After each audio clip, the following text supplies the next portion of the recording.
비트코인의 비파 반등이 나오면 이더리움 및 알트코인의 상승장이 찾아올 수 있습니다. 반갑습니다. 솔트입니다. 현재 시각 1월 26일 오전 2시고요. 이번 영상은 이더리움 네 번째 시리즈입니다. 앞서 3개의 영상에서 소개드렸던 이더리움 주도장의 조건이 모두 성립이 되었어요. 이 3개 영상의 내용을 간추려보기에 앞서서 제 텔레그램 시황 채널에 들어오시면 실시간으로 비트코인 및 이더리움 관점을 볼 수 있습니다. 링크는 고정 댓글에 남겨두겠습니다. 이전 영상 요약을 하면 비트코인과 이더리움의 상승폭의 갭이 있습니다. 비트코인은 저점에서부터 95% 올랐고요. 이더리움은 저점에서부터 77% 올랐습니다.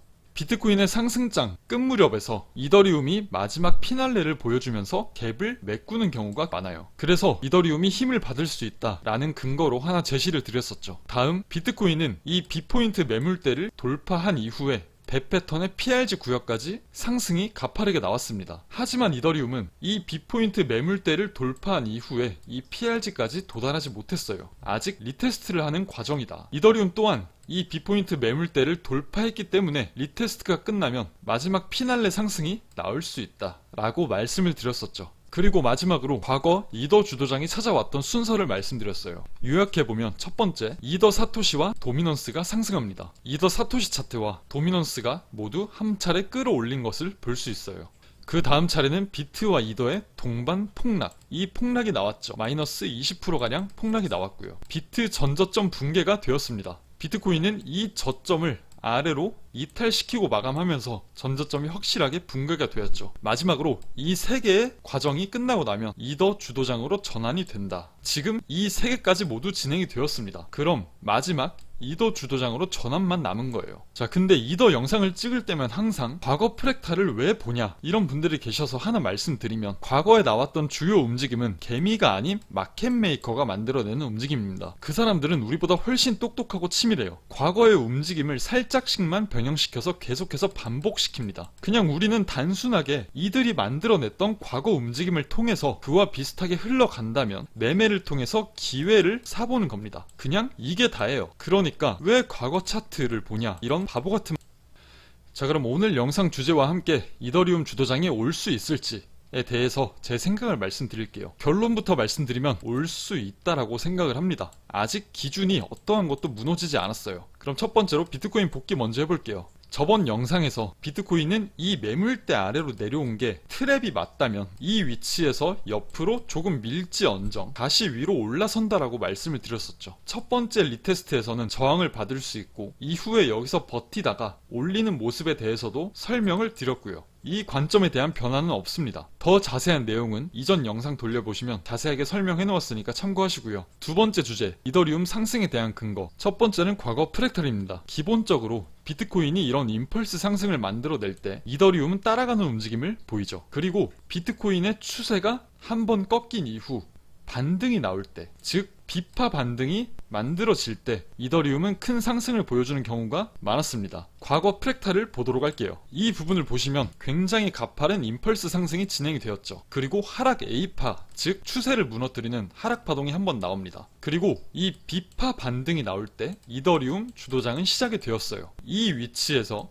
비트코인이 이런 모습을 보일 때 이더리움은 이런 큰 상승을 만들어낸 것을 볼 수 있죠. 다음 구간 볼게요. 이 구간 또한 비트코인이 큰 임펄스 파동이 끝나고 추세가 꺾입니다. 추세가 꺾이고 비파 상승을 만들어낼 때, 즉 A파가 나오고 B파가 나올 때 이 부분에서 이더리움 주도장이 나왔습니다. 그럼 이더를 한번 보도록 할게요. 비트코인의 추세가 꺾이고 이더리움도 같이 급락을 합니다. 비트코인의 반등이 나오죠. 이 반등이 나올 때 이더리움은 큰 상승을 마지막으로 뿜어내요. 그럼 현재 차트로 돌아가 볼게요. 비트코인은 가파른 임펄스 상승을 만들어냈습니다. 이 전저점을 이탈하면서 하락 A파라고 볼 수 있는 이 저점을 만들어내고 있습니다.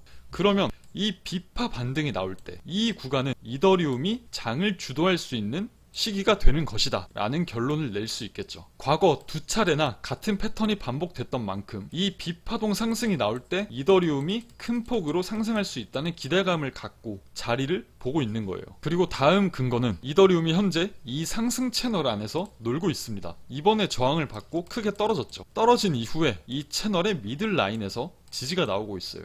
더불어 이 고점을 넘기면서 형성됐던 저점을 아직 이탈시키지 않았습니다. 그 뜻은 아직 상승 추세가 살아있다는 말이 돼요. 그리고 이 꼬리 아래로 내려오더라도 상관없습니다. 이 아래에서 일봉 마감이 이런 식으로 되지만 않으면 되는 거예요. 꼬리가 남더라도 다시 이 위로 올려서 마감이 되면 여전히 추세는 살아있다라고 볼 수 있는 거예요. 비트코인이 고점을 넘기면서 나왔던 저점을 이탈을 시켰죠. 그에 반해서 이더리움은 고점을 넘기면서 나왔던 저점을 아직 이탈시키지 않았습니다. 긍정적으로 볼 수 있는 부분이 되겠죠. 자, 그럼 세 번째 주제, 매매를 할 수 있는 타이밍은 어디일까요? 간단합니다. 이 부분은 비트코인을 보면서 말씀을 드릴게요. 비트코인의 모습을 보면 일단 이 매물대 위로 올라오기 전까지는 하락 추세가 유지될 확률이 높아요. 그러니까 비트코인이 먼저 이 위치에서 버티고 이 위로 올라서는 움직임이 나와 주어야 된다. 이 구간에서 A, B, C로 올라갈 수도 있고요. 혹은 A파, B파, C파 이런 식으로 상승을 만들어낼 수도 있고, 혹은 이 자체가 수렴이 될 수도 있어요. 이 자체로 수렴을 만들고 한번 빠졌다가 올리는 무빙이 나올 수도 있습니다. 그러니까 공통된 의견은 이 매물대, 즉 4500 위로 4시간 봉이 큰 양봉으로 올라와서 마감을 해 주어야 됩니다. 그래야지 우리가 안정적으로 이더리움을 매매할 수 있는 포인트가 나오게 돼요. 이 봉이 나오기 전까지는 조금만 떨어져도 이더리움의 낙폭이 조금 더 클 수 있어요. 그러니까 이 봉이 나오는 것을 기준으로 삼으면 될 것 같습니다. 앞서 말씀드린 기준 이외에 개인적인 매매를 말씀드리면, 현물로 이더리움을 1차 매수했어요. 큰 비중을 들어가진 않았고 1차 매수이기 때문에 간 보는 정도로만 들어갔습니다. 현물이라는 점 참고해 주시고요. 자, 그럼 마지막으로 하나 걱정되는 부분에 대해서 말씀드릴게요. 이더리움 사토시 차트를 보시면 이 전고점은 돌파를 했습니다. 그러면 여기서 지지를 받고 한번 튈 수 있어요.